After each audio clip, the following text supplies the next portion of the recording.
আসসালামু আলাইকুম YouTube viewers. আজকে আপনাদেরকে একটি লাইট শেয়ার করব কিভাবে আপনারা রিচার্জেবল ড্রাই চার্জ ব্যাটারিগুলি ব্যবহার করবেন এবং এটার ভিতরে যে অ্যাসিড ব্যাটারি থাকে, পানির ব্যাটারি, এটাকে কি করে বাতিল করবেন।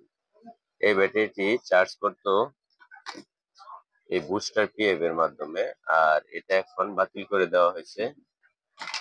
এখন এটার মাঝে যে চার্জিং সিস্টেমটা চালু করা হয়েছে এটা হচ্ছে, দেখেন এটার মাঝে একটি 5 ভোল্ট চার্জার সার্কিট, তারপর একটি ফোল কাট সার্কিট, তারপর হচ্ছে ব্যাটারি, তারপর লাইটের মাঝে কালেকশন, আর এখান থেকে বুস্টার পিএফটি খুলে ফেলে দেওয়া হয়েছে।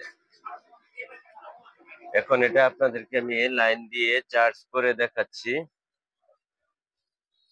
দেখেন এটা কিন্তু চার্জ হচ্ছে, রেড কালারের লাইট জ্বলতেছে এবং এটা যখন গ্রিন কালারের লাইট জ্বলবে তখন এটা চার্জ ফুল হবে এবং ব্যাটারিটি সুরক্ষা থাকবে। আর এখানে হচ্ছে ইন্ডিকেটর জ্বলতেছে, কারেন্টের লাইন পাইলো কি পাইলো না এটা বোঝার জন্য। আর এই লাইটটি কিন্তু দীর্ঘদিন টেকসই হবে এবং ব্যাটারিটাও লং টাইম হবে।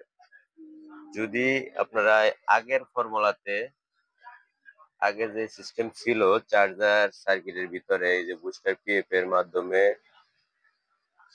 যে সিস্টেম ছিল, এই সিস্টেমে যদি আপনারা এই ব্যাটারিগুলি ব্যবহার করতেন তাহলে কিন্তু এই ব্যাটারিগুলি ফুলে ব্রাস্ট হয়ে যেত এবং নষ্ট হয়ে যেত, অথবা চার্জ নিত না। যার কারণে আমার হয়তো একটু খরচ বেশি হয়েছে, কিন্তু কাজটি খুবই ভালো হয়েছে। কাজটি একটু ভালো হয়েছে কিন্তু খরচটা বেশি হয়েছে। যে ভাই নিয়ে আসছে আমার কাছে, এই ভাই জানি না কোন ভাগ দিয়ে আমার কাছে নিয়ে আসছে। এটার মাঝে কিন্তু 4টি লাইট খুবই আলো দেয়। এখন দেখেন এই লাইটটি কত সুন্দর আলো দিচ্ছে। আমি আপনাদেরকে এই লাইটের সম্পূর্ণ রিভিউটা দেখাই। এই যে দেখেন এখানে 4টি স্ট্রিক লাইট জ্বলতেছে, ইচ্ছা করলে 2টিও জ্বালাতে পারবেন, আবার 4টাও ব্যবহার করতে পারবেন। এই লাইটগুলি কিন্তু মানুষে ফেলে দেয় শুধু একমাত্র চার্জিং সমস্যার কারণে। যে কোনো ব্যাটারির ভিতরে ব্যবহার করে চার্জিংটা বাতিল হয়ে যায়। আর আমি যে সিস্টেমে ব্যবহার করেছি, এখন এই লাইটটা আর বাতিল হবে না, দীর্ঘদিন টেকসই হবে। তো যারা আপনারা এই ধরনের কাজগুলি করে থাকেন, বা বড় আইপিএস, ছোট আইপিএস, চার্জার লাইট, এইভাবে লং টাইম কাজ করবেন, তাহলে দেখবেন আপনার জিনিস আর বাতিল হবে না, আর আপনাকেও হ্যারাসমেন্ট হতে হবে না কাজ নিয়ে। আর আমার এই ভিডিওটি দেখে যদি আপনাদের ভালো লাগে অবশ্যই লাইক এবং চ্যানেলটি সাবস্ক্রাইব করে রাখবেন। চ্যানেলটি সাবস্ক্রাইব করে রাখলে অবশ্যই আপনারা আমার এই নতুন নতুন কাজগুলি দেখতে পারবেন। এখন দেখেন আমি কালেকশন গুলি দেখাই। এটা হচ্ছে আউটপুট লাইন ব্যাটারির চার্জিং। এখানে আউটপুট লাইন ব্যাটারিতে দিয়ে দিছি চার্জ হওয়ার জন্য, আর এখান থেকে যে আউটপুট লাইটের লাইন বেরিয়েছে এটা দিয়ে দিছি লাইটের মাঝে, যাতে লাইটটি জ্বলতে পারে এবং সুইচে কাজ করে। আর এখানে যে ইনপুট চার্জিং লাইন এটা দিয়ে দিছি মোবাইলের চার্জার সার্কিটের মাঝে, আর মোবাইলের চার্জার সার্কিটের যে এসি লাইন এটা দিয়ে দিছি এই সার্কিটের যে এসি লাইন এটার মাঝে।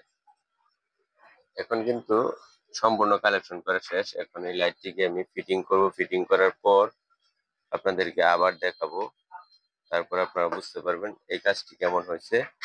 এবং যারা কাজ বুঝেন, টেকনিশিয়ান, তারা এমনিতেই বুঝতে পারবেন যে এই কাজটি আসলে কেমন হয়েছে।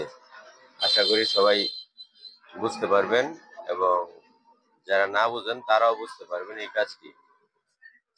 দেখেন এখন কিন্তু চার্জ হচ্ছে, চার্জে ব্যবহার করেছি লাইন, এসি লাইন দিয়েছি।